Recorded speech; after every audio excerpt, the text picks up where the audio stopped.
Hey everyone, welcome back to Corporate Decoder, the place where we dissect the sometimes confusing world of corporate filings. Today we're diving into a Form 8K. Think of it as a company's oops, we need to tell you something important, note to the SEC. And trust me, sometimes those somethings are juicier than others. You might think that all filings are the same, but believe me, they are not. This one is about a company called Armada Accession Corp 2 and their initial public offering. We will go through what that means for the investors and for the company itself. Before we start, if you appreciate getting straight insights from corporate documents, make sure you're subscribed. We also have a Discord community linked in the description below. Come chat and share your own thoughts with other investing aficionados. So the date of this report is June 2, 2025, but the earliest event reported actually happened on May 22, 2025. This filing is essentially about the closing of their IPO, is when a private company offers shares to the public for the first time, meaning anyone can buy a piece of the company. It's a big deal for a company because it raises money and gets them listed on a stock exchange. Armada Accession Corp 2, our company in question, is registered in the Cayman Islands. It looks like they're structured as what's called a blank check company or a SPAC. SPACs are companies that are created to raise money through an IPO with the goal of acquiring an existing private company. Basically, they go public without having any actual business operations yet. This section indicates that this filing isn't meant to cover anything beyond what's explicitly stated. It's not also fulfilling obligations related to things like communicating with shareholders about a merger or acquisition. It's a standard disclaimer. Here's a breakdown of what Armada is offering to investors. They're selling units, and each unit contains one Class A ordinary share. Think of these as regular shares of the company. It also includes 1/2 of one redeemable warrant. W. Wanderer ACI Doverately, the Class A shares, trade under ASEI, and the warrants trade under AACI, and the warrants trade under AACI, and the warrants trade under AACI ADAS. FIA Wealth and 50 cents. ACII $1.05 under ASEO Davli. The Class A shares trade under ASEI, and the warrants trade under ASEI, and the warrants trade under ASEI, and the warrants trade under ASEI, and the warrants trade under ASEI, and the warrants trade under ASEIU. Separately, the Class A shares trade under ASEI, and the warrants trade under AII.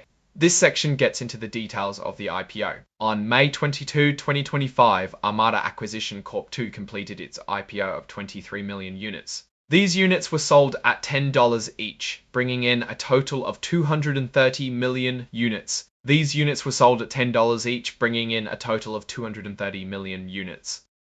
These units were sold at $10 each, bringing in a total of 230 million units. These units were sold at $10 each, bringing in a total of 23 million units. These units were sold at $10 each, bringing in a total of 230 million units. Of 200. Along with the IPO, Armada also did what's called a private placement. This means they sold additional units to specific investors, in this case, the company's sponsor Armada Ati Sponsor LLC, and some financial firms like Cohen and Company Capital Markets and Northland Securities. They sold $71 million Northland dollars each, raising an additional 7.1 million Rs. Here's a crucial detail about SPACs. A total of $230,000 from the IPO and the private placement was put into a trust account. This trust account is managed by Continental Stock Transfer and Trust Company.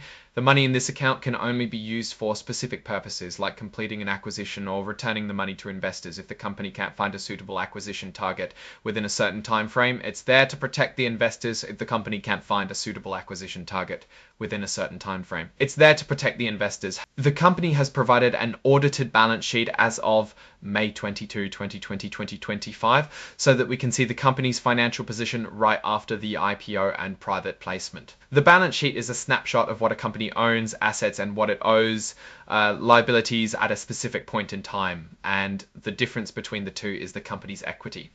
This is where they list the exhibits included with the filing. In this case, there's the audited balance sheet as of May 22, 2025, and the cover page interactive data file, which is basically the filing in a format that computers can easily read.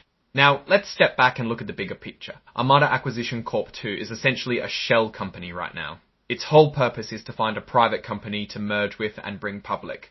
The money they raised in the IPO is sitting in a trust, waiting to be used for that acquisition. The success of Armada depends entirely on their ability to find a good target company and negotiate a deal that's favourable to their investors.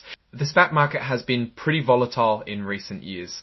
There was a boom in 2020 and 2021, but things have cooled down a lot since then.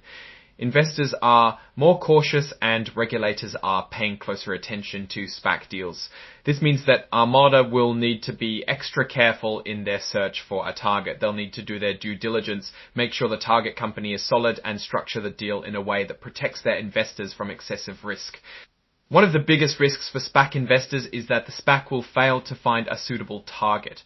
If that happens, the SPAC has to return the money in the trust account to investors, but it might not be the same amount they invested due to various fees and expenses. Another risk is that the SPAC will acquire a company that turns out to be a dud. This can happen if the SPAC doesn't do its due diligence properly or if the target company's management team isn't up to par. On the other hand, a successful SPAC merger can be very rewarding for investors. If the target company is a good one, the stock price can go up significantly after the merger.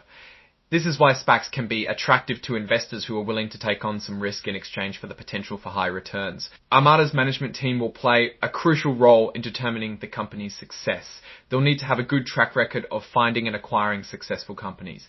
They'll also need to have the connections and expertise to navigate the complex world of SPAC deals. So what's the verdict on Armada Acquisition Corp 2? It's a speculative investment, like all SPACs. Its success depends on factors that are largely outside of investors' control. If you're thinking about investing in Armada, you need to be aware of the risks involved.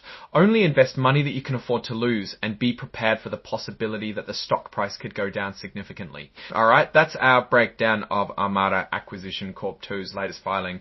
What's your take on these numbers and what they signal for the company's future? Drop your thoughts in the comments. If this analysis was valuable, hitting that like button really helps, and subscribe for more deep dives.